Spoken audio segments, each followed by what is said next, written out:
দিয়ে চিৎকার করে জোরে সরে বলি আলহামদুলিল্লাহ। এই পিছনের আওয়াজ কি এভাবে চলতে থাকবে না বন্ধ হবে?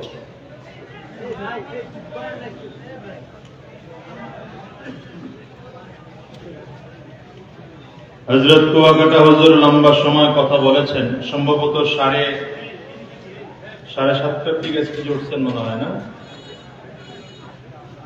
হযরতের লম্বা সময় প্রায় সোয়া ঘন্টা 1.5 ঘন্টা আলোচনার পরে আমাদের আলোচনা করাটা বোকামি, কিন্তু এই মাহফিলে আজকে দাওয়াত রেখেছেন কুয়াকাটা হুজুর নিজে আমাকে, এবং দাওয়াত দেওয়ার সময় বলছেন যে 9টার মধ্যে উপস্থিত হলে আমি 9টা পর্যন্ত কথা বলবো, এরপরে তোমাকে কথা বলতে হবে। আমি তাকে শ্রদ্ধা করি বড় ভাই হিসাবে, তিনি আমাকে ছোট ভাই হিসাবে নির্দেশ করেছেন, নির্দেশ পালন করার জন্য বসলাম। আপনারা যদি মনে করেন না হুজুর আপনি কথা বলেন তো আমি কথা বলবো, আর যদি মনে করেন না হুজুর বয়ান তো আলহামদুলিল্লাহ হয়ে গেছে, কারণ চাঁদ চলে গেলে সূর্য চলে গেলে আর মোমবাতির কাম থাকে না, যাবে কথা বুঝাইতে পারলাম। তো এরপরেও কথা কিছু বলতে চাই যদি আপনাদের অনুমতি থাকে। তৈয়ার আছেন ইনশাআল্লাহ? চারিদিকের ওই আওয়াজ টাওয়াজ বন্ধ টোটাল করে দিতে হবে। আমার মেজাজ একটু ভিন্ন, যে কয়জন লোক আছেন যদি মনোযোগী হয়ে বসেন তাহলে কথা বলা যাবে, যদি আপনাদের মনোযোগের অভাব থাকে তাহলে কথা বলতে পারবো না। কারণ আমি মাহফিল গুলোকে ক্লাস মনে করি। মাদ্রাসা, স্কুল, কলেজ, ইউনিভার্সিটি গুলোতে বয়স সীমা থাকে। এই কথা শুনেন, কি থাকে? বয়স সীমা থাকে। অ্যাপ্লিকেশন ফর্ম পূরণ করতে হয়, এরপরে ভর্তি ফি জমা দিতে হয়, এরপরে এক ক্লাসের ছাত্র আরেক ক্লাসে গিয়ে ঢুকতে পারে না। কিন্তু এখানে সব শ্রেণী, সব পেশা, সব ধরনের মানুষ, সাদা কালো, ধনী গরিব, সবাই এক জায়গায় বসে দ্বীনের কথা শুনতে পারে। এই জন্য এটাকে ক্লাসরুম মনে করে খুব মনোযোগী হয়ে যদি বসেন,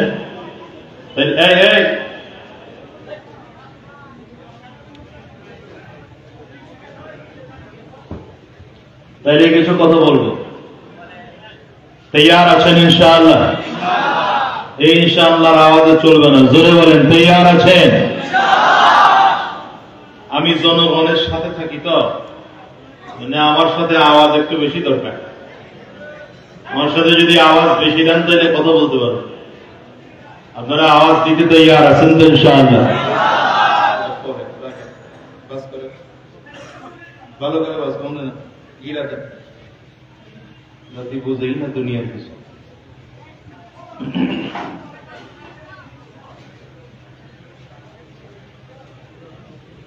হ্যাঁ ব্যাস, পরে শেষ করে মোনাজাত হয়ে গেলে কম। আমাদের এই কণ্ঠ দান করেছেন কে? ডান হাতের শাহাদাত আঙ্গুলিটা উঁচা করে বলেন তো, কণ্ঠ দিয়েছেন কে? সবাই উঁচা করতে পারলেন না, শরম করে, লজ্জা করে। কণ্ঠ দান করেছেন কে? আরো যদি আওয়াজ করে চিল্লায় কণ্ঠ দিয়েছেন কে? বলেন তো, কণ্ঠ যদি আল্লাহ তাআলা দান করে থাকেন তাহলে আপনার আমার কণ্ঠের মালিক কে? জোরে বলেন, আওয়াজ করে চিল্লায় বলেন। কণ্ঠের মালিক যদি আল্লাহ হয়ে থাকেন আর কণ্ঠ যদি আল্লাহ তাআলা দান করে থাকেন তাহলে আপনার আমার কণ্ঠের সর্বোচ্চ আওয়াজ পাওনাদার কে? আরেকবার আঙ্গুল উঁচা করে চিৎকার করে জোরে বলেন, জবান করে চিল্লায়, আওয়াজ উঁচা করে চিল্লায় বলেন কে?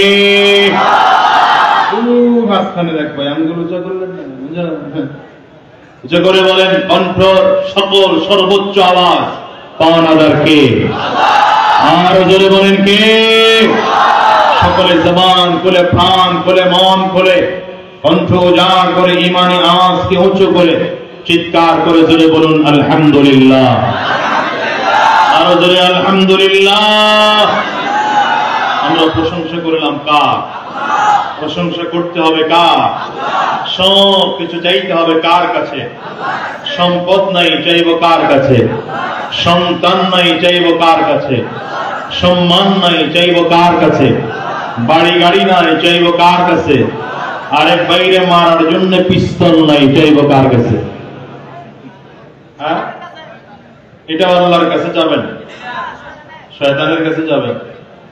অবৈধ কোন জিনিস কারো কাছে চাওয়া যাবে?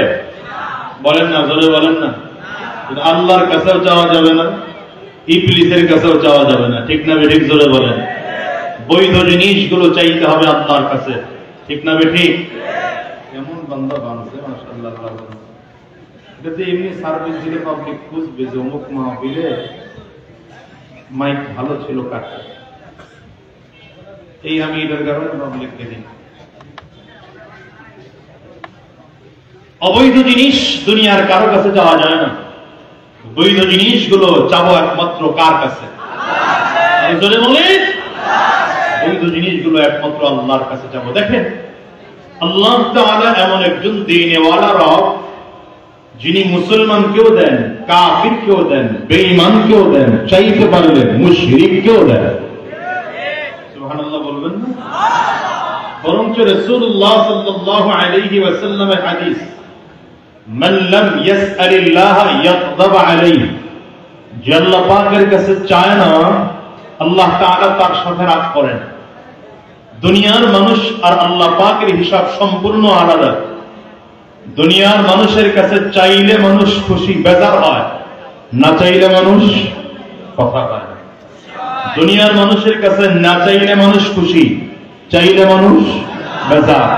আল্লাহ পাকের কাছে চাইলে আল্লাহ তাআলা খুশি, না চাইলে আল্লাহ তাআলা বেজার। ফিরআউন চাইছে আল্লাহর কাছে, ফিরআউনকে আল্লাহ দিয়েছেন। কে চাইছে? ফিরআউন আল্লাহ পাকের কাছে চাইছে, আল্লাহ ফিরআউনকেও ফিরায় দেন নাই।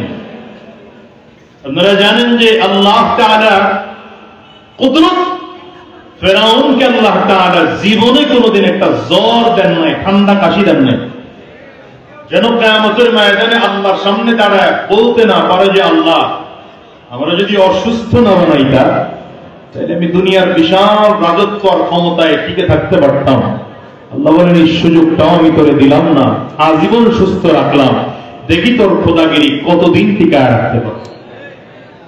তো সেই সুস্থতা পায়া বিশাল রাজত্ব পেয়ে দাবি করেছে, আনা রাব্বুকুমুল আ'লা, আমি সব থেকে বড় রব, বড় খোদা। চিল্লায় বলেন নাউযু বিল্লাহ। ফিরআউন দাবি করছে আমি সব থেকে বড় খোদা। আল্লাহ বলেন, তুই কত বড় খোদা এটা একটু আমার দেখা দরকার। দেখার জন্য আল্লাহ তাআলা নীল দরিয়ার পানি শুকায় দিয়েছেন। যেই নীল দরিয়া ফিরআউনের কথায় চলতো, সেই নীল দরিয়া পানি শুকায় গেছে। লোকজন সব চলে আসছে ফিরআউনের কাছে, খোদা আমরা তো আপনারে খোদা মানি, আপনারে রব মানি, নীল দরিয়ার পানি শুকায় গেছে, পানির ব্যবস্থা করেন। ফিরআউন বলে, আজকে চলে যাও, আগামীকাল পানির ব্যবস্থা হয়ে যাবে। ওই যুবক কি দেখে তাকায় তাকায়, আকল জ্ঞান এত কম থাকলে মুশকিল। আবার এদিকে তাকাও, তাকায় থাকবে এদিকে। মজলিসে বসার আতর বুঝো? এটা কি যাত্রায় বুঝো? হ্যাঁ, ফিরআউন বলে আজকে চলে যাও, আগামীকাল আসবে। তো বলেন, তোর বাপ দাদা 14 গোষ্ঠীর পানি দেওয়ার ক্ষমতা আছে? চলে গেছে একদিন, পানি আসে না। দ্বিতীয় দিন লোকজন আবার আসছে, পানি কই? বলে আগামীকাল। একদিন পার হয়ে গেল, আগামীকাল। তৃতীয় দিন লোকজন আবার আসছে, পানি কই? বলে আগামীকাল। একদিন করে করে বারবার করে ঘুরেইলে এর মধ্যে একজন দাঁড়ায় বলে, খোদা আগামীকালকের মধ্যে যদি পানির ব্যবস্থা না হয় তাহলে আপনার খোদাগিরি 12টা বাজানো। ফিরআউন ভয় পেয়ে গেছে যে আসলেই যদি আগামীকালকের মধ্যে পানি দেওয়া না যায় তাহলে আমার খোদাগিরি তো টিকবেই না, আমি বাঁচবো কিনা সন্দেহ আছে। ভয়ে ফিরআউন রাতের অন্ধকারে একা একা বের হয়েছে। গভীর রাতে একা বের হয়ে পাহাড়ের চূড়ায় উঠেছে, গর্তের মধ্যে ঢুকে কিতাবে লেখে নিজের পা দুইটা নিজে নিজে উপরে বান দিছে, বান দিয়ে নিজেই ঝুইলা নিচের দিকে মাথা দিয়া এরপর আল্লাহ পাকের কাছে বলতে আরম্ভ করেছে, আল্লাহ পানি দেওয়ার মালিক তো আমি না, পানি দেওয়ার মালিক তুমি। বলেন পানি দেওয়ার মালিক কে? আরো জোরে আওয়াজ করে বলেন, উদউনি আস্তাজিব লাকুম। রব্বে কারীম বলেন, দুনিয়ার মানুষেরা মুসিবতের মধ্যে পড়ে গিয়েছ, বিপদের মধ্যে পড়ে গিয়েছ, সুবিধার মধ্যে পড়ে গিয়েছ, চাওয়ার দরকার হয়, ডাকার দরকার হয়, আমি আল্লাহ তাআলাকে ডাকো। আমি আল্লাহ তাআলাকে ডাকলে আমি আল্লাহ তাআলা এমন একজন রব, আমি আল্লাহরে ডাকতে দেরি হয়, জবাব দিতে দেরি হয় না। وَإِذَا سَأَلَكَ عِبَادِي عَنِّي فَإِنِّي قَرِيبٌ।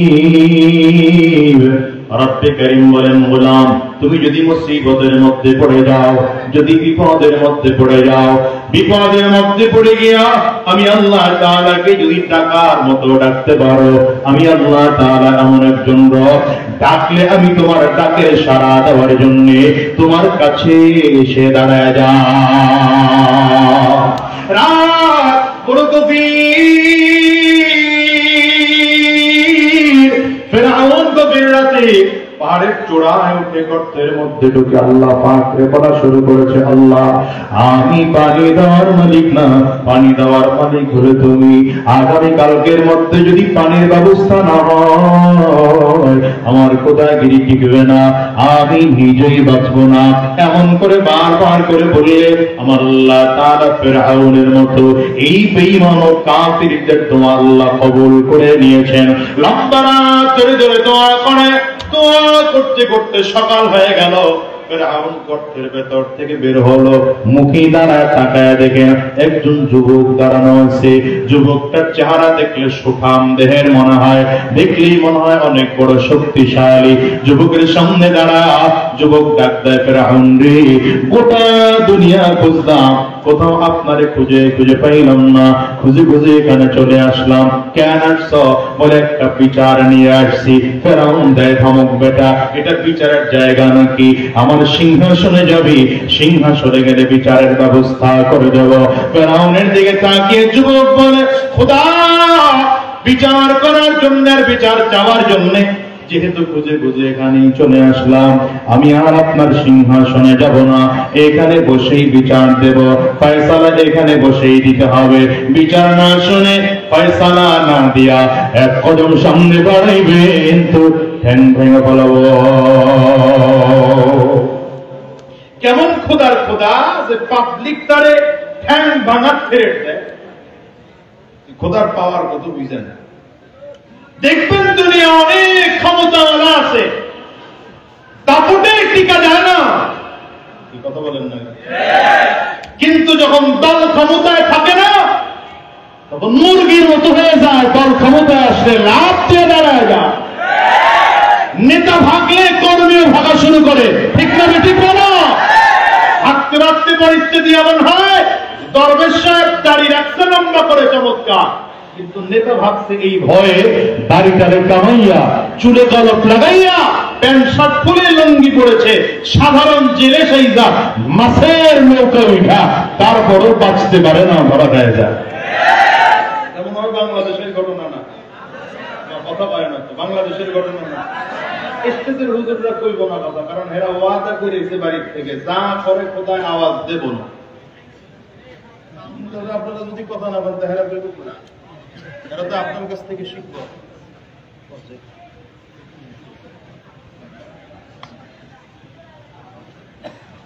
বিপদে ভালো হচ্ছে তো কোরবাটা বুঝলে আমার এই আমার কানে কানে যে কথা বলে গেলেন, উনি বড় একজন আলেম, কুয়াকাটা হুজুরের সাথে থাকেন। ওনার আব্বা হযরত পীর সাহেব চরমনাই রহমতুল্লাহ আলাইহি, সৈয়দ ফজলুল করিম রহমতুল্লাহ আলাইহির খলিফা। এই জন্য কথা বলতে হয়। আমি চাই না যে কুয়াকাটা হুজুরের পরে গিয়া মাহফিল করবো, এত বড় বেয়াদব আমি না। তো অনেক সময় বড়দের আদেশ রক্ষা করতে হয়, ওই জন্য কইছি। আবার আপনারাও যেহেতু পড়ছেন, অনেকে তো মনে করছিলাম যে আপনারা যাবেন না। মাঠটার যদি অর্ধেক খালি হয়ে যেত তাইলে একটা আমিও দেখাইতে পারতাম, তো গেছে গাছ মুনাজাত করে দিই। আপনারাও যেহেতু পড়ছেন, আবার পিছন দিয়ে মিথ্যা কথা তো নেই তো, মাথায় টুপি আছে না, আবার পিছন দিকে তাকায় সপ্তাহ চিন্তা করে বললাম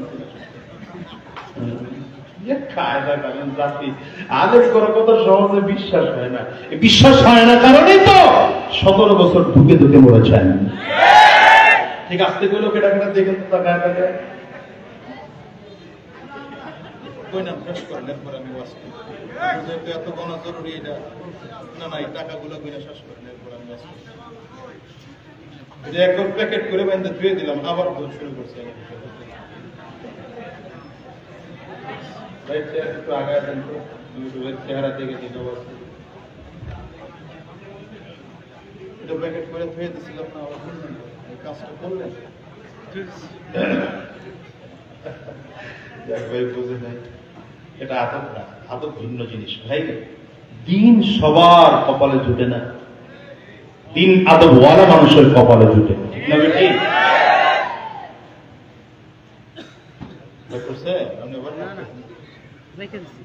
আল্লাহ তো কি বললাম জানো?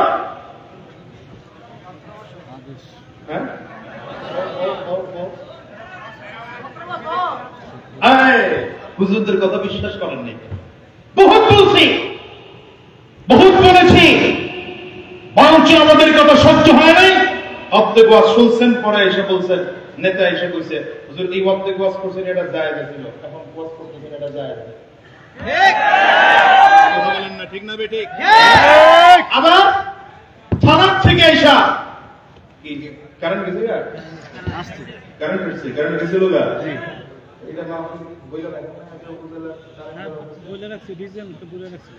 এরপরে যাবে কেন? সৈরাসের বৈশা রয়েছে ওখানে। এখন আসতে বলেন কেন, জোরে বলেন।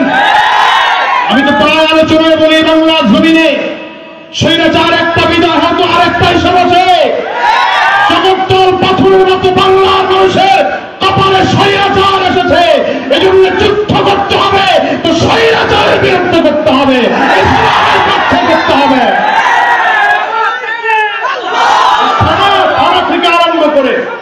থানা থেকে আরম্ভ করে এসপি, ডিসি, পুলিশ সহ সব ওই স্বৈরাচারের দালালগুলো দিয়ে ভরা আছে এখনো। কি ঠিক যাবে? ঠিক করে বলেন। যদি এগুলো সাফ করতে হয় তো ইসলাম লাগবে, কোরআন লাগবে, আলেম লাগবে, দাড়িওয়ালা লাগবে, টুপিওয়ালা লাগবে, জুব্বাওয়ালা লাগবে। দুই হাত উঁচা করে চেল্লা বলে ঠিক যাবে।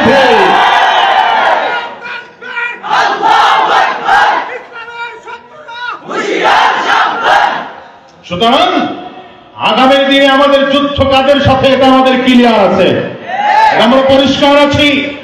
আগামী দিনের যুদ্ধ হবে ইসলামের পক্ষে কারা আর বিরুদ্ধে কারা, এটা এখন বাংলাদেশে ক্লিয়ার হয়ে গেল।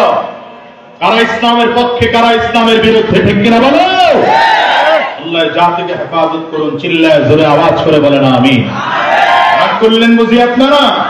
আছেন তো আলেমদের সাথে, আছেন তো কোরআনওয়ালাদের সাথে, আছেন তো ইসলামওয়ালাদের সাথে, উলামায়ে কেরাম। আলহামদুলিল্লাহ, আমি তো আমার নজরে তাকায় দেখতেছি বাংলার আকাশে ইসলামের সূর্যোদয়ের আবার দেখা যাচ্ছে। বাংলার বাতাসে বাতাসে কোরআন ও সুন্নাহর সুঘ্রাণ খুঁজে পাওয়া যাচ্ছে। আমার কাছে তো মনে হয় আগামীর দিনের বাংলাদেশ ইসলামের বাংলাদেশ, আগামীর দিনের বাংলাদেশ কোরআনের বাংলাদেশ, আগামী দিনের বাংলাদেশ ন্যায় ইনসাফের বাংলাদেশ। এজন্য আপনাদেরকে বলবো, উলামায়ে কেরামদের পক্ষে থাকবেন, দ্বীনের পক্ষে থাকবেন। উলামায়ে কেরামদের পক্ষে থাকতে গিয়ে আমার বাংলার স্বাধীনতা টিকিয়ে রাখতে গিয়ে, মসজিদ মাদ্রাসা টিকিয়ে রাখতে গিয়ে যদি আবার রক্ত দিতে হয়, রক্ত দেব। যদি জীবনটাও দিতে হয়, কারা কারা তৈয়ার আছো, কারা কারা তৈয়ার আছো? দুই হাত উঁচু করে আল্লাহরে দেখাও। কষ্ট হয় আপনাদের, অসুবিধা হয় আপনাদের? আরে দুনিয়ার নেতা নেতা বাদদান নিয়ে গাড়ি ছাড়া নেতা, মাথায় টুপি ছাড়া নেতা, নেতা মানেন তো আমার নবীর আদর্শের নেতাকে নেতা মানেন। আমি তো মাঝে মাঝে বলি এখনকার যুবকরা নেতা মনেছে এমন জন্য নেতার মাথায় টুপি নাই, কর্মীর মাথায় টুপি নাই, নেতার মুখেও দাড়ি নাই, কর্মীর মুখেও দাড়ি নাই, নেতাও নামাজ পড়ে না, কর্মীও নামাজ পড়ে না, নেতা সুদখোর, কর্মীও সুদখোর, নেতা ঘুষখোর, কর্মীও ঘুষখোর, নেতা দেশদ্রোহী, কর্মীও দেশদ্রোহী, নেতা বেনামাজি, কর্মীও বেনামাজি, নেতা জাহান্নামী, কর্মীও জাহান্নামী। তোমার নেতা যদি আমার নবী হতো, ওই একই অবস্থা, নেতাও চাঁদাবাজ, কর্মীও চাঁদাবাজ।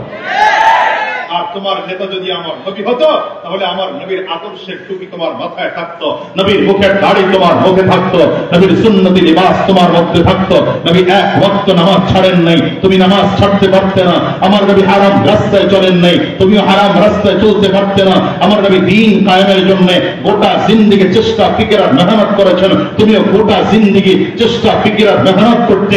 আমার নবীও জান্নাতি ছিলেন, তুমিও জান্নাতি হতে চিল্লায় আওয়াজ করে জোরে বলেন ঠিক না বেটি? রাসূল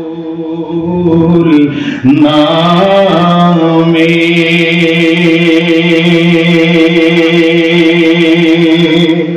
কে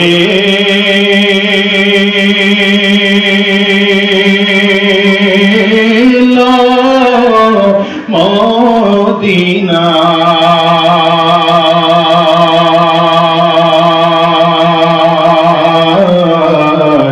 রাসূল নামে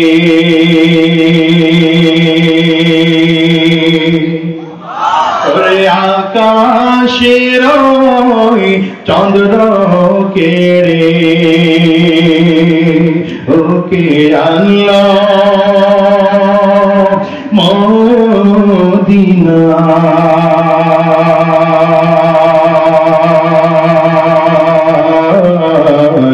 রাসূল নামে কষ্ট অসুবিধা গলেতে তসবির মালা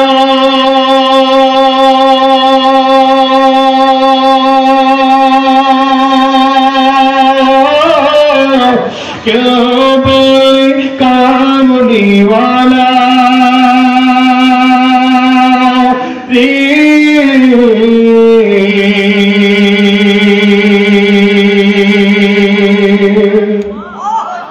গলেতে তসবির মালা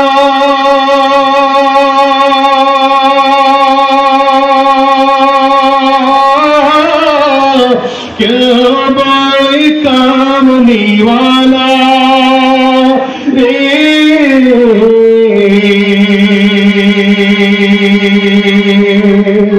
রে আমন রদির কথা এমন রদির কথা শুনলে পরা নজুরা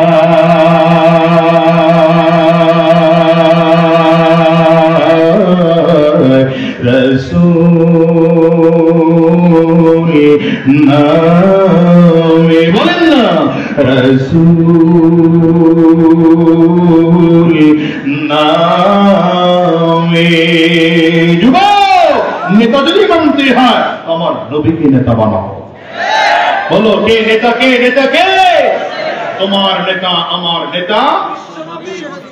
স্লোগান জানে না হোমনার জি হোমনার মানুষের স্লোগান জানে না। তোমার নেতা আমার নেতা, যারা আছো আওয়াজ দিও, তোমার নেতা আমার নেতা। স্লোগানই জানে না এই জাতি, স্লোগান দেয় আমার ভাই তোমার ভাই, আমার ভাইয়ের চরিত্র। জীবনে বলবেন না, কোনো জীবনে বলবেন না। বুঝবেন না মাথা নিচের দিকে কেন?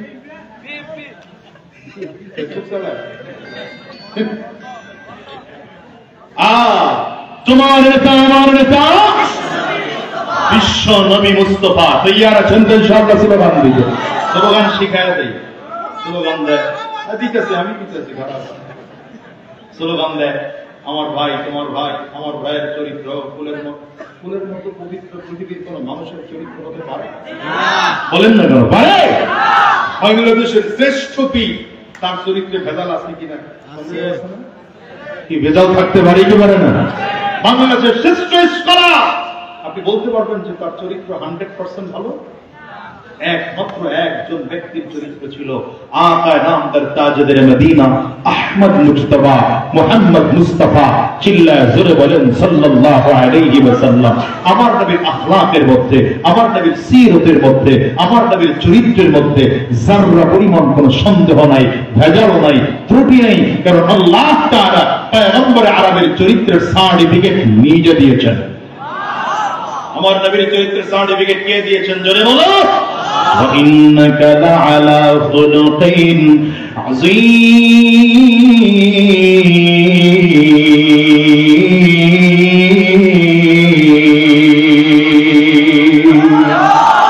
চরিত্রের সার্টিফিকেট তো আমার আল্লাহ নিজে দিয়েছেন পয়গম্বর। আপনি মহান চরিত্রের অধিকারী, সুতরাং আমার নবী ছাড়া আর কারো আখলাক অত ভালো না।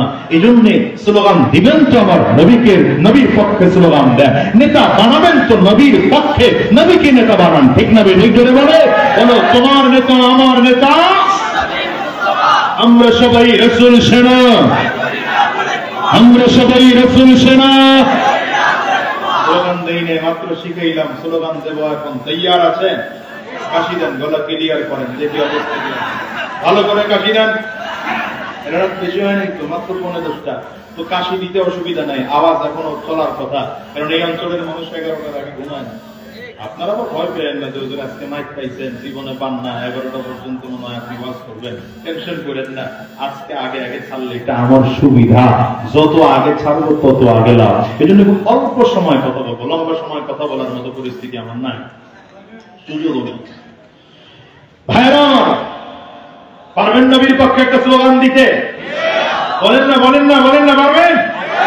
কাশি দেন ভালো করে, ছাঁটায় কাশি দেন ভালো করে, কাশি দেন। এবার দুই হাত উঁচা করেন, ডানে আর বামে তাকায় দেখেন তো হাত কে তুলে নাই। ধরে হাতটা একটু তুলে দেন। এরপরে যদি না তুলে তাইলে মনে করবেন এই লোক জাতীয় অলস ফেডারেশনের সদস্য। তুলেছে, হাত তুলেছে ভালো করে। এবার কণ্ঠের যতটুকু আওয়াজ আছে পুরোটা আওয়াজ দিয়ে একটা তাকবীর দিতে হবে। মুসলমান রেডি? আজ ধরে রেডি? আমি যদি চিল্লা রেডি?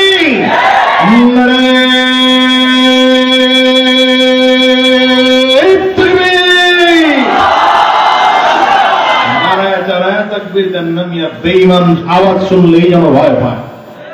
ওদের আওয়াজই নাই। নারে তাকবীর, দুই হাত উঁচু করে। মাঝখানে কয়েকজন আছে উঁচু করে না, অলস জাতি। দুই হাত উঁচু করে। নারে তাকবীর, নারে তাকবীর। তোমার নেতা আমার নেতা বিশ্বনবী মুস্তাফা, তোমার নেতা আমার নেতা বিশ্বনবী মুস্তাফা। আমরা সবাই রাসূল সেনা, ভয় করি না বুলেট বোমা।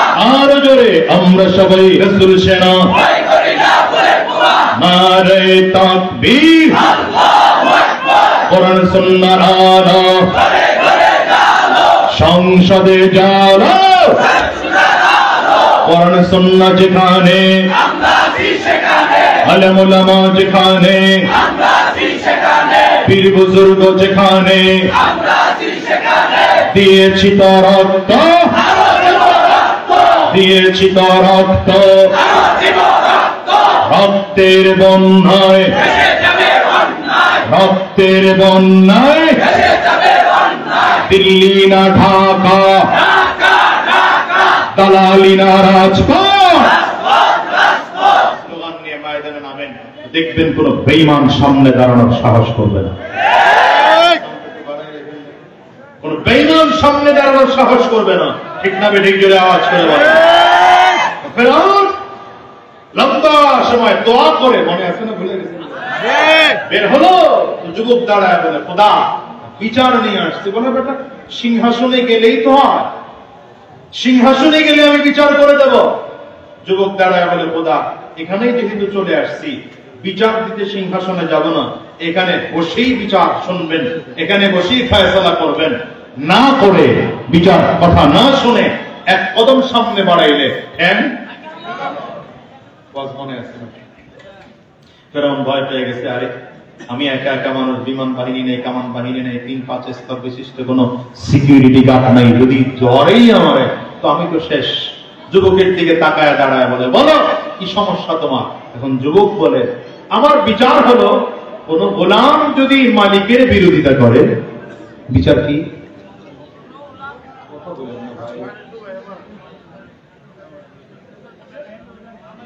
কথা বলার দরকার শেষ করার কথা, এরপরে আমি বয়ান করি।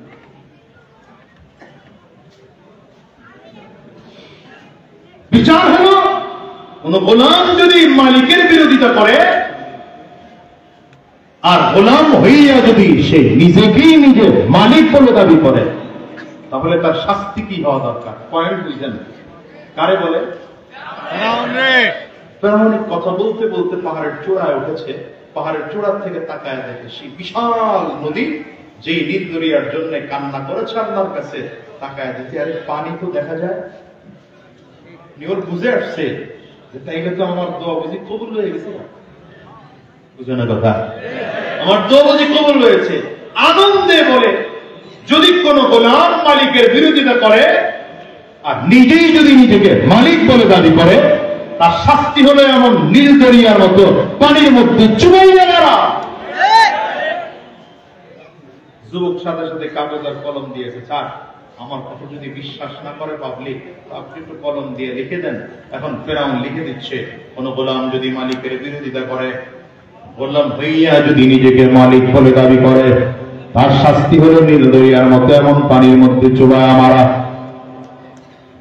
যুবক তার লেখা নিয়ে চলে গেছে, ফেরাউন এলাকায় ফিরে আসছে। বলেন তো, এলাকায় ফিরে আসার পরে ক্ষমতার পাওয়ার এখন কেমন? ক্ষমতা ছিল না, হঠাৎ খবর ক্ষমতা। বুঝে নাই? বুঝে নাই? মনে হইল এমন ডিসিদের ঘোষণায় 2024-এ আবারও ক্ষমতায় করছে। টিকতে পারলো কিনা সেটা পরের কথা। হেমনে হেমনে বুঝছিল না, 24-এর আগে মনে করছে আমরা তো পাশ করে বেলাইছি, 8-এ হয়ে গেছি আমরা, 14-তে হয়ে গেছি আমরা, 18-তে হয়ে গেছি আমরা, 24-এও বুঝি আমরা। আমরা সারা দুনিয়ায় কেউ নেই, কিন্তু আল্লাহ দেখাই দিচ্ছেন ছোট ছোট বাচ্চা, 15 বছরের বাচ্চা, 14 বছরের বাচ্চা, 18 বছরের বাচ্চারা রাজপথে যখন মজলুম হয়ে নেমেছে, ইমানি পাওয়ার নিয়ে নেমেছে, তো সেই আচারের জন্য দুপুরের খানা পাকানো থাকলেও না খেয়ে দাদার দেশে পালাতে বাধ্য হয়েছে।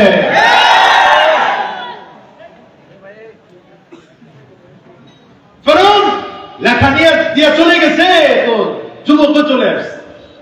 ফেরাউনের ক্ষমতা এবার এলাকা আসার পরে কি পরিমাণ বড় বলল, আরে আমাদের তো আসলেই অরিজিনাল খোদা, পানি তো দেখা যায় ফিরায় নিয়ে আসছে। ফেরাউনের কাপড় এইবার মারাত্মক কাপড়। এখন ফেরাউন বলে, তাইলে আমি তো একটা কাজ করা লাগে, যেহেতু এত বিশাল পাওয়ার, এত ক্ষমতা আমার, তো এইবার আমি নিজে খোদা দাবি কইরা মূসাকে এলাকার থেকে সরাইতে হয়। কারণ কি? যেমন হুজুরদেরকে দেশ থেকে তাড়াইতে হয়, হুজুর গুরুবাজ বন্ধ করা লাগে। বিগত দিনের কথা বলতেছি। এখনো কেউ দুঃসাহস দেখায়, এখন আবার নতুন নতুন কেউ দুঃসাহস দেখানোর চিন্তা করে, তাদেরকেও বলি, যারা যদি কোনো আলেম কোরআন ও সুন্নাহর কথাই বলে, সঠিক কথা বলে, তাদের কথা যদি আপনার ভালো না লাগে, তারপর আপনাকে মানতে হবে। দলের বিরুদ্ধে যাইতে পারে ভাই, তাতে কিছু আসা যায় না। ফেরাউন চিন্তা করলে এবার মূসাকে তাড়াইতে হবে এলাকার থেকে। কেমনে তাড়াবে? সিদ্ধান্ত নিয়েছে যে পানির মধ্যে বিশাল তাড়াইতে লোহিত সাগরের কিনারায় নিয়ে গেছে, যার কিছু পারি আর না পারি, এলাকা থেকে ভাগাবন না পারলে পানির মধ্যে চুবায় মারব। মুসা আলাইহিস সালাম তার গোটা বাহিনীদেরকে লইয়া লোহিত সাগরের কিনারায়, মুসা আলাইহিস সালামের বাহিনীর লোকজন তাকায় দেখে ফেরাউনের লোক বাম দিক থেকে আসতেছে, হ্যাঁ ডান দিক বাম দিক থেকে আসতেছে, পেছন দিক থেকে আসতেছে, চারিদিক থেকে সামনের দিকে আবার নদী। মুসা আলাইহিস সালামের উম্মতরা ডেকে বলেন, পয়গম্বর পরিস্থিতি তো মারাত্মক খারাপ, আমরা তো বাঁচার কোনো রাস্তা দেখতে পাচ্ছি না। পয়গম্বর মুসা আলাইহিস সালাম বলেন, টেনশন করো না, ইন্না মাইয়া রাব্বী সায়াহদিন।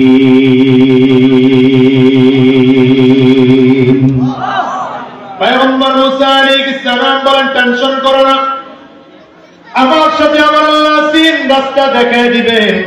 পয়গম্বর মুসা আলাইহিস সালাম যখন কথা বললেন, আল্লাহ তাআলা ডেকে বলেন, মুসা হাতের লাঠি যেটা আছে লাঠি দিয়ে নদীর মধ্যে বাড়ি দাও। এটা বড় কুদরতি লাঠি, এই লাঠি ছেড়ে দিলে সাপ হয়। এই লাঠি ছেড়ে দিলে সাপ হয়। এই লাঠি দিয়ে পাথরের মধ্যে বালি দিলে পাথর পেটে পানি বের হয়। কারণ এটা সাধারণ কোন লাঠি নয়, জান্নাতি লাঠি। পয়গম্বর শুআইব আলাইহিস সালাতু ওয়াস সালামের মেয়ে বিয়ে করেছিলেন পয়গম্বর মুসা আলাইহিস সালাতু ওয়াস সালাম। মেয়ে বিয়ে করা শেষ হয়ে গেল, যেই মহারানার মেয়াদ ছিল তাও শেষ হয়ে গেল। বাড়িতে ফিরে আসবেন তো শুআইব আলাইহিস সালাম বলেন, জামাই গো কি দিব তোমার উপহার বলো। তুমি যৌতুক নাও না, কিন্তু আমার তো অন্তত উপহারটুকু দেওয়া দরকার। কি দেব তোমার? এখনকার যুবকরা তো শ্বশুরের কাছে গিয়ে যৌতুক চায়। আপনাদের হোম নাই, আমাদের বরিশালের কথা বলতেছি। শ্বশুর বাড়ির থেকে যৌতুক না দিলে জামাইয়ের বেতন বড় গরম। মোটামুটি গরিব থরিব হইলে তার সাইকেল লাগবে, আর যদি একটু মোটামুটি লেভেলের ধনী হয় তাহলে বলে মোটর সাইকেল লাগবে, বাইক লাগবে, বাজাজ হিরো হোন্ডা পালসার। জোরে বলেন না কেন? ঠিক না বেঠি? আর শহরের শিল্পপতির মেয়ে যদি বিয়ে করে তাইলে বলে মেয়েটার নিয়ে শ্বশুর বাড়ি কেমনে আসবো যদি ভালো একটা গাড়ি না দেয়। আপনাদের এলাকায় মনে হয় নাই তাই? আবার গ্রাম দেশে শুনলাম এখন নতুন আইন পাস হচ্ছে, যিনি ঘটক আছেন, আপনাদের দেশে কি কয় ঘটক সাহেব মেয়ের বাবার কাছে গিয়া বলে, শোনেন ছেলে খুব দামি ছেলে, ছেলে এমএ পাস করেছে, বিএ পাস করেছে, মাস্টার্স শেষ করেছে, ছেলে বিশাল শিক্ষিত, তবে ছেলেকে একটু বিদেশ পাঠানো দরকার, 20-22 লাখ টাকা লাগে, একটু ব্যবস্থা করে দিয়ে দিলে তো আপনার মাইয়ারই থাকবো, অসুবিধা কি? শ্বশুরের টাকায় জামাই মশাই বিদেশ গেছে। কার টাকা?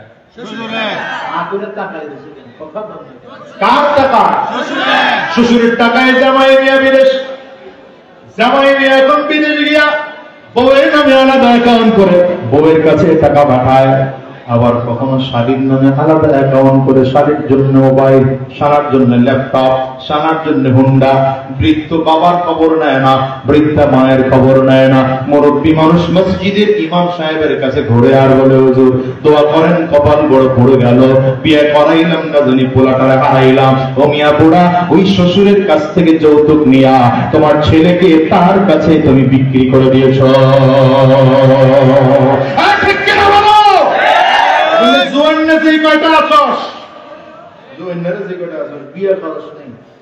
ওয়াদা করে যাবি যৌতুক নিয়ে বিয়ে করবি না।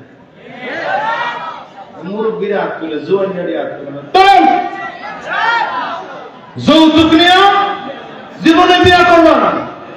মেয়ের বাবা যারা আছেন, ছেলের বাবা যারা আছেন, তাদেরকে বলবো মেয়েকে যৌতুক দিয়ে বিয়ে দিবেন না, ছেলেকে যৌতুক নিয়ে বিয়ে করাবেন না।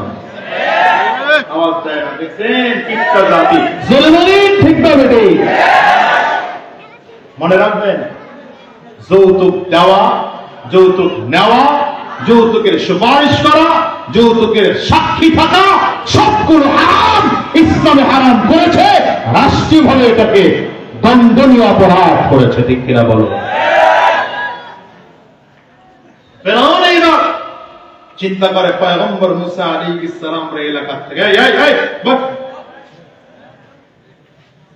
মুসা আলাইহিস সালামের এলাকা থেকে তাড়াইতে পারলেই বুঝেছে লোহিত সাগরের কিনারায় মুসা আলাইহিস সালাম দাঁড়ায় আছেন। আল্লাহ তাআলা ডাকতে, শ্বশুর বাড়ি থেকে যে পাইছিলা হাদিয়া, যৌতুক না হাদিয়া? যৌতুক না হাদিয়া? মুসা আলাইহিস সালাম একটা হাদিয়া, আর যারা যারা না এটা হলো যৌতুক। বুঝেন নাই কথা? যৌতুক আর হাদিয়ার মধ্যে পার্থক্য কি? এটার উপর আবার বিশাল আলোচনা আছে। সাদাবাজি আর দানের মধ্যে যা পার্থক্য, যৌতুক আর হাদিয়ার মধ্যে ওইটা পার্থক্য। চাঁদাবাজি আর হাদিয়ার মধ্যে পার্থক্য জানেন না? বুঝি আপনারা? চাঁদাবাজি হলো ওইটা, অনেকে আছে না আমাদের হুজুর কালেকশন দেখা এখন মেজাজ গরম করে, আপনারাও তো সাদা খান, আমরাও সাদা খাই। হুজুররা সাদা খায় না, জোরে বলে যায় না। চাঁদাবাজি আর হাদিয়ার মধ্যে পার্থক্য কি? দুইটা মৌলিক পার্থক্য। এক নম্বর পার্থক্য হলো চাঁদাবাজি করা হয় জোর করে। বলেন কি করে? জোর করে। আর হাদিয়া হচ্ছে কোনটা? যেটা স্বেচ্ছায় খুশি মনে দেওয়া হয়, হাদিয়া। কথা বলেন না? এই যে কুয়াকাটা হুজুর এখানে বয়ান শেষ করে আপনাকে বলছে রুমাল পাঠাইলাম, যার শব্দ যতটুকু গোলায় দিয়ে দেন, এটা হলো হাদিয়া। আর যদি খারাপ বড় লোক পিস্তল ঠেকাইলাম, আগামীকালকের মধ্যে 10,000 মাদ্রাসায় দিয়ে যাবি, নাহলে পোলা গুম হয়ে যাবো না।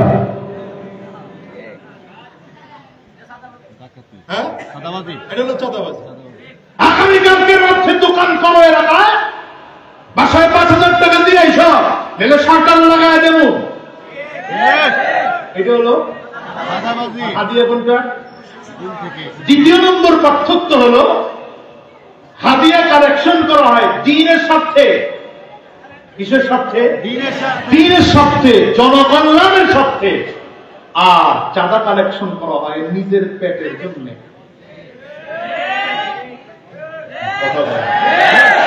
এবার চাঁদাবাজ আর হাদিয়া দুটোর মধ্যে পার্থক্য বুঝছেন তো? চাঁদাবাজ আপনাদের এলাকায় মনে হয় নায়িকা। বলেন না, জোরে বলেন না। আমি এই জন্য বলি যে স্বৈরাচার বিদায় হয়েছে, চাঁদাবাজ বিদায় হয়নি। জায়গায় জায়গায় এখন চাঁদাবাজ গুলো আছে, ঠিক না বেঠিক বলেন? যেখানে চাঁদাবাজ পাবেন ওরা ধরে ওই খাম্বার সাথে আর পিলারের সাথে একটা দুইটারে বানালে বাকিগুলো অটোমেটিক শায়েস্তা হয়ে যাবে, ঠিক কিনা? আল্লাহ তাআলা পয়গম্বর মুসা আলাইহিস সালামকে বললেন মারি মারো। লাঠি দিয়ে নদীর মধ্যে বাড়ি দিতে দেরি হয়। একটা দুইটা ঘটনা আপনারা জানেন, কিন্তু আমি এখান থেকে 2-3টা আল বাইর করব, এজন্য এটা শুরু করছি। এই আল বাইর করে আমার কথা শেষ। খুব মনোযোগ দিলে ভালো করে বুঝবেন। আল্লাহর কোরআন নাযিল হয়েছে ঠিকই 1400 বছর আগে, কিন্তু এই যুগেও কোরআন এই যুগেও চলে। কোরআন যে কত আপডেট, কোরআন যে কত আপডেট, কোরআন যে কত থিওরিক্যাল, এটা এই যুগে আসলেও বোঝা যায়। তো এই কথাটা বোঝানোর জন্যই কথাটা বললাম। হযরত মুসা আলাইহিস সালাম বাড়ি দিলেন তো একটা দুইটা রাস্তা না, 12টা রাস্তা হয়ে গেছে, পানি ভাগ করে। মুসা আলাইহিস সালাম তার লোকজনদেরকে নিয়ে চলতেছেন, ফেরাউন তার পেছনে পেছনে চিন্তা করলো, হায় হায় এত বিশাল রাস্তা তো আগে খেয়াল করি না, তাহলে আমরাও নামি। ঠিক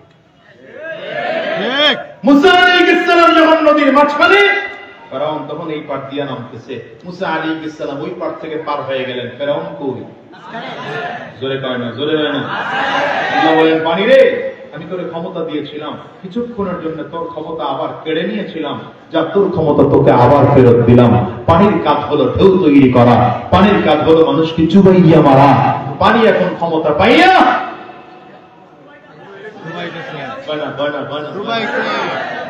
একবার নিচের দিকে নেয়,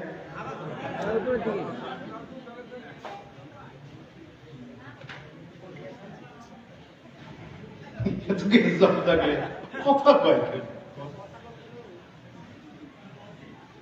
এত আয়োজন তো এটা প্যান্ডেল আলাদা করে দিতে না, এখানে মাদ্রাসায় কথা বল, এটা কানে আওয়াজ আসছে, এখানে কথা, এমনি এত গ্যাঞ্জাম থাকলে কথা বলবো।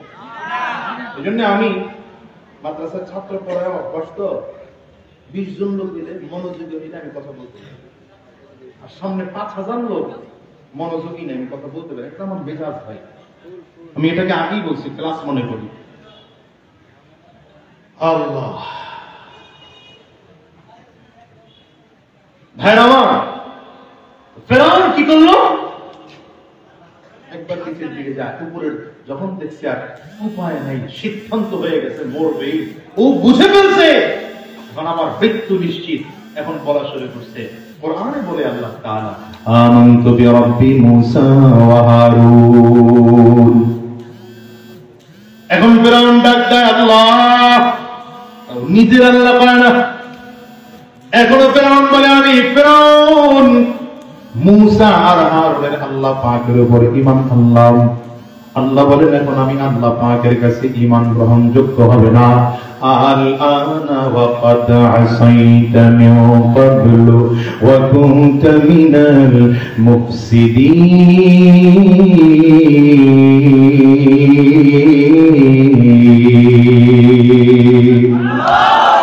আমার আল্লাহ তাআলা বলেন সারাটা জীবন অন্যায় করেছো, আলেমদের সাথে বিরোধিতা করেছো, সারাটা জীবন ইসলাম ওয়ালাদেরকে জঙ্গি বলে গালি দিয়েছো, রাজাকার বলে গালি দিয়েছো, মৌলবাদ বলে গালি দিয়েছো। এখন যত তওবা করো আমি আল্লাহর কাছে তওবা কবুল হবে না। একবার রাজাকার বইলা বলাইছো, মুখ ফসকায় বের হয়ে গেছে গা, এখন পালানোই লাগবে, সরি বললে কাজ হবে না।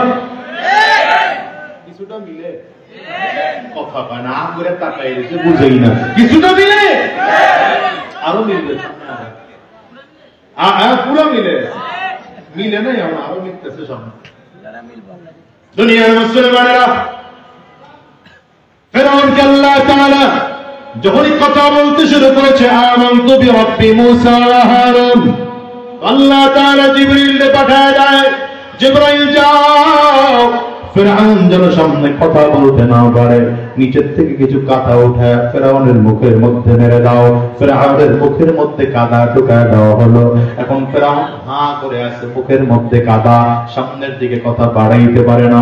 হঠাৎ করে লেখাটা সামনে ধরা হলো, কোন গোলাম যদি মালিকের বিরোধিতা করে, নিজেই যদি নিজেকে মালিক বলে দাবি করে, তার শাস্তি হলো নীল দরিয়ার মতো পানির মধ্যে চুবাইয়া মারা। ফিরআউন বলে কি রে, তো আমার লেখা মনে হয়। জিবরাইল এলাকা দুনিয়ার কারণে তোমার লেখা শাস্তি দিয়া, তোমার বিচার দিয়া তোমাকে শাস্তি দেওয়া।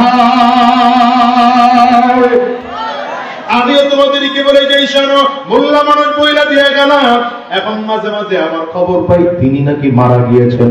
মারা গেলে তো ভালো, যদি না গিয়ে থাকে তাইলে 17 বছর বয়সা নিজেদেরকে বাঁচানোর জন্য যে সংবিধান তারা তৈরি করেছিল, যে ট্রাইব্যুনাল তারা গঠন করেছে, যে দুদক কমিশন তারা তৈরি করেছে, মনে রাখো আমি মোল্লা মানুষ বলে দিয়ে গেলাম, আজ হোক কাল হোক 20 বছর আর 50 বছর পরে হোক, তোমার বানানো সংবিধান দিয়া তোমাকে ইন্টারপোলের মাধ্যমে বাংলাদেশে এনে এই জনতা ফাঁসির কাস্টে ঝুলাবে, একটারও ছাড়া দিবে না।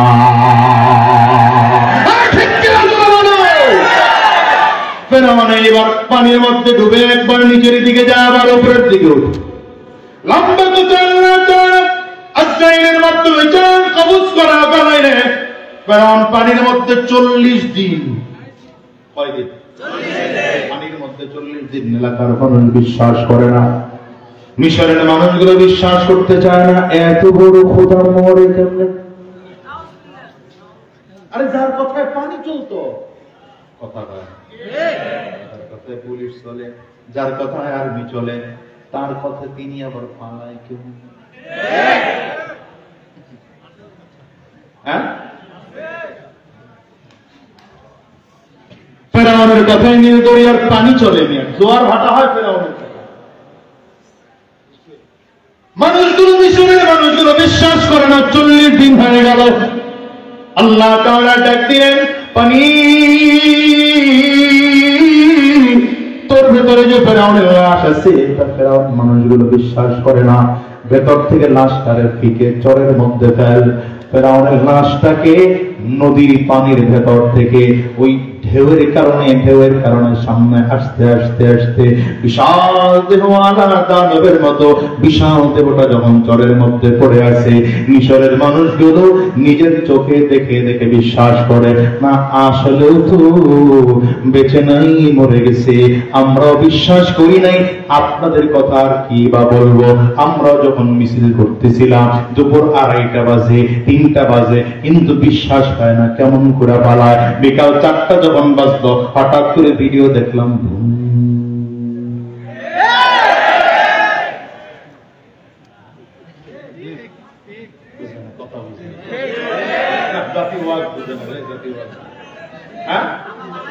মিলে কিছুটা মিলেনি? এইবার ফেরাউনের লাশের দিকে তাকায় একটা কথা বলেছেন, এটা শিক্ষার বিষয়, এটা হলো মূল শিক্ষা। আল্লাহ তাআলা ফেরাউনের লাশের দিকে তাকায় বলে, আল-ইয়াওমা নুনাজ্জিকা বিবাদানিক, আল-ইয়াওমা নুনাজ্জিকা বিবাদানিকা লিতাকুনা লিমান খালফাকা আয়া। আল্লাহ তাআলা বলেন, ফেরাউন রে, আমি আল্লাহ তোর লাশটাকে কিয়ামত পর্যন্ত অটল রাখবো, অবিচল রাখবো, নষ্ট করব না, পচাবো না, চামড়া ঢিল করব না। ফেরাউন, তোর লাশ দুনিয়ার কোন পোকামাকড় খাবে না, দুনিয়ার কোন মাটি তোর লাশ খাবে না, আবহাওয়া তোর মাটি নষ্ট করবে না, মমি বানানো ছাড়া তোর লাশ গোটা পৃথিবীর মানুষের কাছে কিয়ামত পর্যন্ত রাখবো। তোর হাড্ডির সাথে চামড়ার গোশতগুলো শুকায়া শুকায়া কাঠ হয়ে যাবে, তুই লম্বা করে চিত হয়ে পড়ে থাকবি। কিয়ামত পর্যন্ত মানুষ তোর লাশটাকে দেখে দেখে দেখে দেখে শিক্ষা গ্রহণ করবে। দুনিয়ায় যদি কেউ কোনোদিন ফেরাউনের মতো শক্তিশালী হতে চাও, কেউ যদি আলেমদের বিরোধিতা করো, কেউ যদি ইসলামের বিরোধিতা করো, কেউ যদি দাড়িওয়ালা টুপিওয়ালাদেরকে সঙ্গে বলে গালি দাও, কেউ যদি নিজেকে স্বৈরাচার হয়ে যাও ফেরাউনের মতো, তাইলে তার শেষ পরিণাম ফল কেমন হয়? ঠিক না?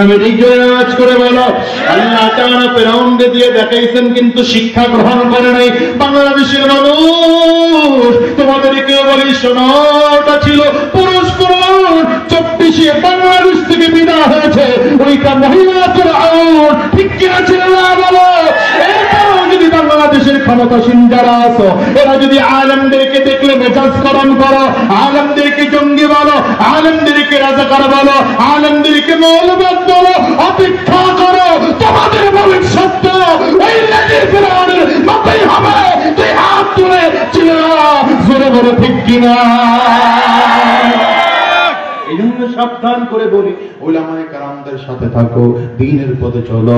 আমি খুতবার মধ্যে আয়াতে কারিমা তিলাওয়াত করেছি। রব্বে কারীম বলে, ওয়াল্লাযীনা জাহাদু ফীনা লানাহদিয়ান্নাহুম সুবুলানা ওয়া ইন্নাল্লাহা লামাআল মুহসিনিন।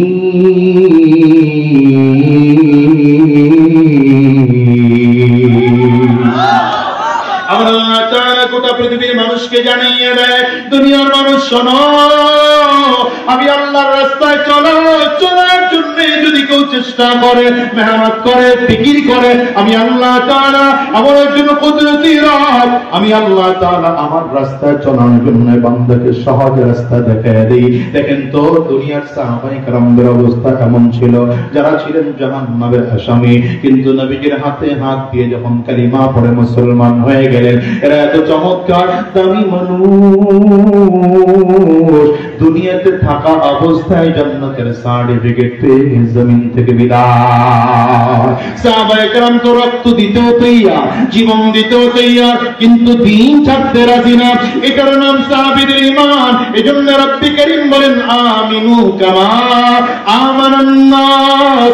ঈমান যদি গ্রহণ করতে হয় তো সাহাবায়ে কেরামদের মতো ঈমান আনো, আবু বকরের মতো ঈমান আনো, ওমর ফারুকের মতো ঈমান আনো, উসমান বিন আফফানের মতো ঈমান আনো, আলী রাদিয়াল্লাহু আনহুর মতো ঈমান আনো। সাহাবায়ে কেরামদের ঈমান যেমন মজবুত ছিল, তোমার আমার ঈমানটাও যদি মজবুত হয়, দেখবা দুনিয়াতেও কামিয়াব, পরকালে আল্লাহ তাআলা মুক্তির ফয়সালা করে দিবেন। ওই যে সাহাবায়ে কেরামদের দিকে তাকায় দেখো না, হযরত আবু বকর সিদ্দিক রাদিয়াল্লাহু আনহু নবীজির কাছ থেকে অনুমতি লইয়া ডেকে বললেন, পয়গম্বর, যদি আপনি বলেন বাইতুল্লাহর সামনে দাঁড়ায়া ইসলামের পক্ষে, তাওহীদের পক্ষে, রিসালাতের পক্ষে একটু খুতবা দিতে চাই।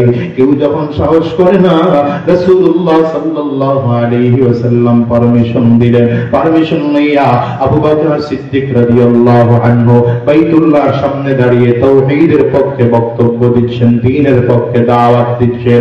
আবু বকর সিদ্দিক রাদিয়াল্লাহু আনহুর খুতবা শুনে কাফিরদের মেজাজ গরম, বেঈমান সব এসে দাঁড়িয়েছে আবু বকর সিদ্দিক রাদিয়াল্লাহু আনহুকে বেদরদ পেটাতে আরম্ভ করেছে। ঘোড়া তাড়ানোর চাপক দিয়া বুকের মধ্যে জোরে জোরে বাড়িগুলো দেয়, পিঠের চামড়াগুলো ফেটে যায়, বুকের মধ্যে বাড়ি দেয়, বুকের চামড়াগুলো ফেটে যায়। তরবারির বাঁট দিয়া আবু বকর সিদ্দিক রাদিয়াল্লাহু আনহুকে মারতে আরম্ভ করেছে। ঠোঁট ফেটেও রক্ত বের হয়, কপাল ফেটেও আবু বকর সিদ্দিক রাদিয়াল্লাহু আনহুর রক্ত বের হয়। এমন পরিমাণ মার মেরেছে, পায়ের তলার চামড়াগুলো ফেটে যায়। আবু বকর সিদ্দিক রাদিয়াল্লাহু আনহু এই মার কে কাফির মুশরিকরা মৃত মনে করে মক্কার উত্তপ্ত মরুভূমির বালুর মধ্যে ফেলে রেখেই তারা চলে গেল। আবু বকর সিদ্দিক রাদিয়াল্লাহু আনহুর গোত্রের লোকজনগুলো ধরাধরি করে বাসায় নিয়ে আসলেন। বাসায় এনে তারা তাকায় তাকায় দেখে আবু বকর সিদ্দিক রাদিয়াল্লাহু আনহুর হুঁশ নাই। মা মাথার কাছে বসে আছে। পয়গম্বরের সাহাবী আবু বকর সিদ্দিক রাদিয়াল্লাহু আনহুর হুঁশ নাই। মাথার মধ্যে বারবার করে পানি ঢালে, হাত আর পায়ের মধ্যে তেল মালিশ করে। আবু বকর সিদ্দিকের এখনো হুঁশ ফিরে আসে না। লম্বা সময় হুঁশ, কিন্তু ঈমান কত মজবুত। লম্বা সময় পরে যখন হুঁশ ফিরে আসছে, মায়ের দিকে তাকায় প্রথম শব্দই ডাক দেয়, মাগো বলো না আমার নবী কেমন আছে। আবু বকর সিদ্দিক রাদিয়াল্লাহু আনহুর মা তখনও কালিমা পড়ে মুসলমান হন নাই। মিজাজ গরম করে ডাক দেয়, তুই জীবনে মুহাম্মদের নাম তোর জবান দিয়ে বলবি না? কারণ এই মুহাম্মদের জন্য তুই মার খেয়েছ, রক্ত ঝরেছে তোর শরীর থেকে। আবু বকর সিদ্দিক রাদিয়াল্লাহু আনহু ডেকে বললেন, মা কি বলো তুমি? আমার জবান দিয়ে কেমন করে আমার নবীর নামটা না নিয়ে পারি? আমার নবীর কথা যদি না বলি আমার দিলটা খারাপ হয়ে যায়। ও মা বলো না আমার নবী কেমন আছে? মা বারবার করে একটু পেয়ালায় দুধ নিয়ে আসলো, পেয়ালায় করে আর একটু পানি নিয়ে আসলো। সন্তানের সামনে বারবার করে ধরে আবু বকর সিদ্দিক রাদিয়াল্লাহু আনহু পেয়ালাটা হাত দিয়ে সরায় দেয় আর বলে, মাগো আমার আগে বলো না আমার নবী কই আছে, আমার নবী কেমন আছে? উমা যতক্ষণ পর্যন্ত আমি আমার নবীর চেহারাটা না দেখব, আমি এক গ্লাস পানির মধ্য থেকে একটা ফোঁটা পানিও পান করব না, একটা ফোঁটা দুধ পান করব না। মা কিং কর্তব্য বিমূঢ় হয়ে ডাক দিলেন, বাবা শোনো, কই পাবো আমি আমার তোমার নবী রে? কোথায় তোমার নবী আছে? জানি না।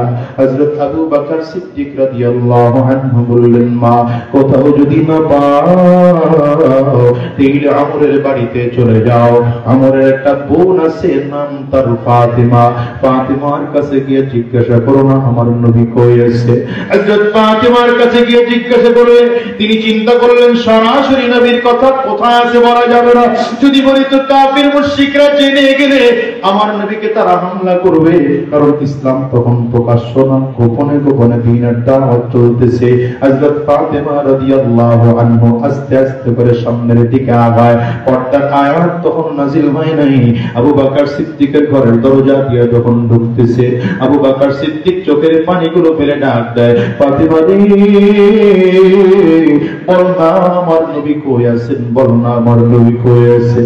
হযরত ফাতিমা মুখের মধ্যে আঙ্গুল দিয়ে বলে, চুপ কর, জোরে বলিস না, তোর মা শুনে ফেলবে। আবু বকর সিদ্দিক বলেন, টেনশন করো না, আমার মা যদিও ঈমানদার না, তবে তুমি যদি বলো আমার নবীর ঠিকানা বললে আমার মা কারো কাছে গিয়ে বলবে না, মা আমার কাছে ওয়াদা দিয়েছে। বলে শোনো, নবীকে দেখে আসছি একটু আগে যায়েদ ইবনে আরকাম রাদিয়াল্লাহু আনহুর বাড়িতে সাফা পাহাড়ের পাদদেশে দারুল আরকামে আমার নবীজি বসা আছেন। রাহমাতুল লিল আলামিন সাহাবী আবু বকর নিজের মায়ের হাতটা টান দিয়ে বুকের সাথে লাগাইয়া ডেকে বলে, মা জীবনে কোনোদিন তোমার কাছে এমন আবদার করি নাই, একটা ছোট্ট আবদার আমি তোমার কাছে করব, তুমি আমার আবদারটা রাখবানি বলো। মা চোখের পানিগুলো ছেড়ে ছেড়ে কান্না করে আর বলে, কি আবদার বল না। তুই আমার কলিজার টুকরা, তোর যদি কোনো কষ্ট হয় আমি মা সহ্য করতে পারি না। মনে রাখবেন, সন্তানদের কোনো কষ্ট দুনিয়ার কোনো মা সহ্য করতে পারে না। ঠিক না বেঠিক? জোরে আওয়াজ করে বলে। কারণ একজন সন্তানের মা পৃথিবীর মধ্যে সবচেয়ে বড় আপন। এমন আপন দুনিয়ার কাউ হয় না, কেউ হয় না বাজান, কেউ হয় না। এই জন্য প্রায় করে বলি বাজার, তুমি আর আমি যখন ছোট, মা তোমাকে আমাকে ডান পাশে দিয়া ঘুমায়। রাতের অন্ধকার হয়ে গেল, ডান পাশের বিছানায় পেশাব করে পুরো বিছানাটা ভিজা ফেলাইছি। মা কিন্তু সন্তানকে ফালা দেয় না। মা আস্তে করে কোলে করে উঠা বাম সাইডে নিয়ে ঘুম পাড়া। বাচ্চা বুঝে না, বাচ্চা মানুষ কিছুক্ষণ পরে বাম সাইডেও বিছানায় পেশাব করে ভিজায় দিল। মা টাকা দেখে বাচ্চাটা বাম সাইডেও ভিজা ফেলাইছে। ভিজা জায়গায় বাচ্চার রাখা যাবে না, বাচ্চার ঠান্ডা লেগে যাবে। মা এবার নিজে চিত হয়ে শুইয়া নিজের বুকের উপরে বাচ্চাটারে উঠে গরম জায়গায় ঘুম পাড়ায়। মায়ের 12 হাত শাড়ি, পুরো শাড়িটা মায়ের ভিজে যায়। মা তারপরে সন্তানকে কষ্ট পাইতে দেয় না, ঠান্ডা লাগাইতে দেয় না। ও কলিজার টুকরা যুবক, আজকের মজলিসটাতেও তোমাদেরকে বলে যাই, আজকের ময়দানটাতেও খুঁজতে পাওয়া যাবে যাদের ঘরে মা নাই, যাদের ঘরে বাবা নাই। আমি তো প্রায় বলি আমি আজাদিও একজন মা হারা সন্তান। এই বাজান রে, এই মজলিসে এমন কোন মানুষকে আছো যাদের মা জমিন থেকে বিদায়? কারা কারা আছো একটু হাতটা উঁচা করে দেখাও না বাজার। কার কার ঘরে বাবা নাই, মা নাই? হাতটা একটু উঁচা করে দেখাও না বাজান, উঁচা করে দেখাও না। কলিজার টুকরা যুবক,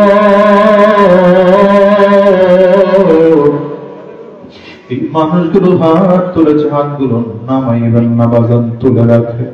আমার যুবকেরা তাকায় তাকায় দেখুক মা হারা মানুষদের চোখের পানির অবস্থা কেমন হয়। যুবকরে তাকায় দেখো না, এই মানুষগুলো হাত তুলেছে, এদের কারো ঘরে মা নাই, কারো ঘরে বাবা নাই, কারো ঘরে আব্বা মা দুইজনের কেউ নাই। আজকে তোমরা বাসায় যাইবা, দরজার মধ্যে টোকা লাগাইবা, মা দরজা খুলবে, এই মানুষগুলো হাত তুলেছে, এদের কারো ঘরে মা নাই, কারো ঘরে বাবা নাই। এরা বাসায় গিয়া দরজার মধ্যে টোকা দিলে মা দরজা খুলবে না।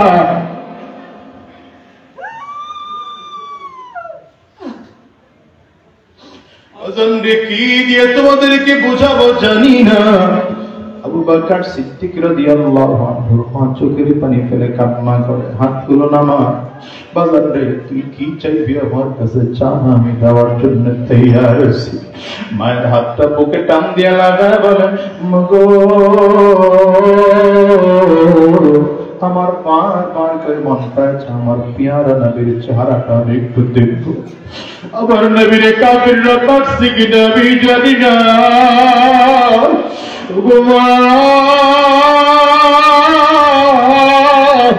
আমার নবীর দেখার পর্যন্ত আমি দুধের পেয়ারা মুখ লাগাবো না, কিন্তু আমার পা দিয়ে হেঁটে হেঁটে আমি আমার নবীর কাছে যাইতে পারবো না, সেই শক্তি আমার নাই। কারণ কাফিররা আমারে এমন মার পেরেছে, পায়ের তলির মধ্যে পিটিয়েছে, পায়ের মধ্যে ভর করে আমার নবীর কাছে যাওয়ার মতো শক্তি আমার নাই। মাগো তুমি যদি বলো তোমার কাঁধে ভর করে করে আমি আমার নবীর কাছে একটু যেতে চাই। মা কান্না করে আর বলে, বাবা তুই যদি আমারে বলো আমি তোর আবদার ফেলতে পারি না, চল না নবীর কাছে তুলে নিয়ে যা। মা কাঁধে ভর করে, মায়ের কাঁধে ভর করে আবু বকর সিদ্দিক রাদিয়াল্লাহু আনহু নবীর দেখার জন্য আস্তে আস্তে করে হাঁটে। রাহমাতুল লিল আলামিন দূর থেকে তাকায় তাকায় দেখে নবীজির প্রিয় সাহাবীটা হাঁটতে পারে না, সামনের দিকে আগায় আগায় আসতেছে। আরে রক্তের দাগ কাপড়ের চারিদিকে দেখা যায় ঠোঁট ফেটে রক্ত বের হয়। তাকায় নবীজি দেখতেছেন কপাল ফেটেছে, সেখান থেকেও রক্ত বের হয়। নবীজি তাকিয়ে তাকিয়ে দেখতেছেন জামার বিভিন্ন জায়গায় রক্তের দাগ। নবীজি সহ্য করতে না পেরে দূর থেকে হাত দুইটা বাড়িয়ে দিয়া ডাক দিলে, আমার প্রিয় আবু বকর,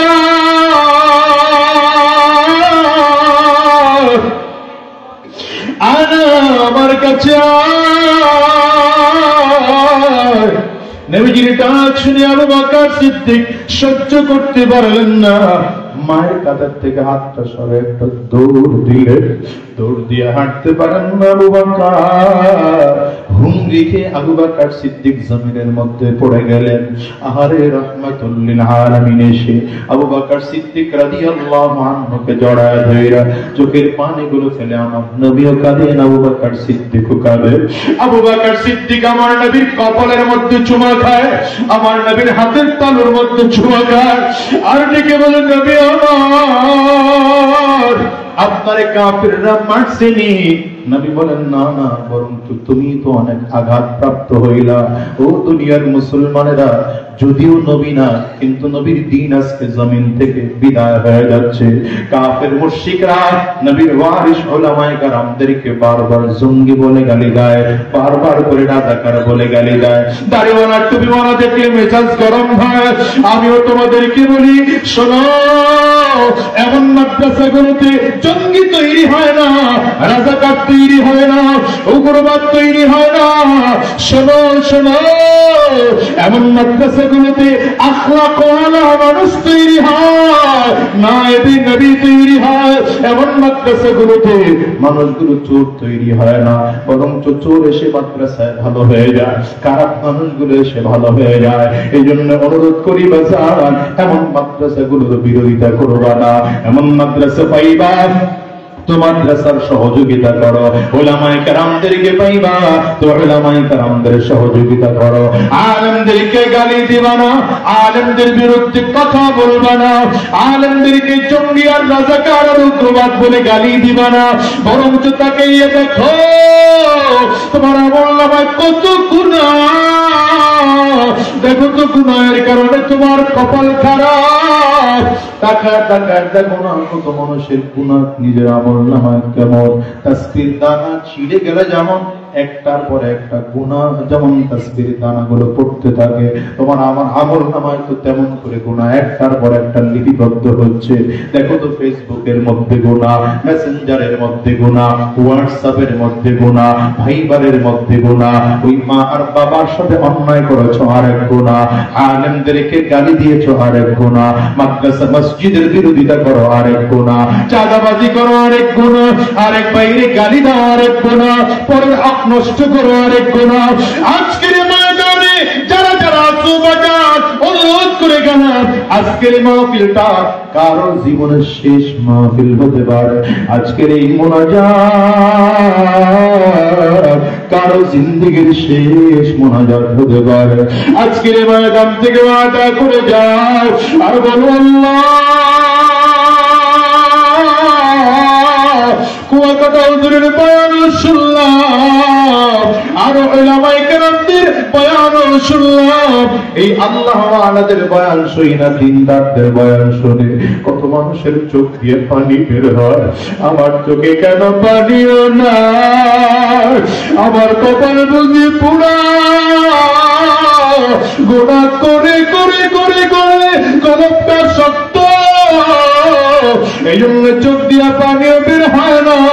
যারা গুনাহ করে ফেলেছ, নিজের গুনাহের কথা স্মরণ করে দিলটারে আরাম করে দাও, চোখ দিয়া পানি পালাও।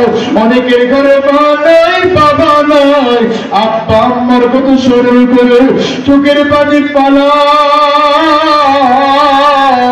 কবরের আযাবের কথা স্মরণ করে চোখের পানি পালাইয়া কাঁদো, জাহান্নামের কথা স্মরণ করে চোখের পানি পালাইয়া কাঁদো। আল্লাহকে বলো, আল্লাহ ডাক দাও না মালিক রে, আওয়াজ করে চিল্লা বলো না আল্লাহ আল্লাহ আর হারাম রাস্তায় চলবো না, আর শয়তানি রাস্তায় চলবো না, আর গুনাহের পথে চলবো না, শয়তানি রাস্তায় কদম বাড়াবো না। যতদিন এই জমিনে থাকবো তোমার দ্বীনের পথে চলবো, ইসলামের পথে চলবো, কোরআনের পথে চলবো। কারা কারা ওয়াদা করতে তৈয়ার আছো? দুইটা হাত উঁচা করে আল্লাহকে দেখাও, আওয়াজ দিয়ে চিৎকার করে ডাক দাও আল্লাহ। আর জোরে জবান বলে বলো না আল্লাহ, চিল্লায় জোরে ডাক দাও না আল্লাহ। আল্লাহ তোমার গোলামেরা দুই হাত উঁচু করেছে, আমরা সবাই মিলে ওয়াদা করলাম আর হারাম রাস্তায় চলবো না, শয়তানি রাস্তায় চলবো না, গুনাহের পথে কদম বাড়াবো না। যতদিন এই জমিনের মধ্যে থাকবো দ্বীনের পথে চলবো। আল্লাহ তুমি কবুল করে নাও, কবুল করে নাও। জবান খুলে বলো আমিন, আওয়াজ করে চিল্লায় বলো আল্লাহুম্মা আমিন। হাতগুলো নামান আমার ভাইয়েরা, সময় আর লম্বা দিতে চাচ্ছি না, আপনাদেরও কষ্ট হচ্ছে, আমারও কষ্ট হচ্ছে। এক্ষুনি মোনাজাত হয়ে যাবে। বসেন, মোনাজাতের আগে 3-4 মিনিট সময় নেব, রাজি আছেন? একজনও উঠবেন না, শয়তান চাবে না যে আখেরি মোনাজাত দিয়ে আমরা যাই।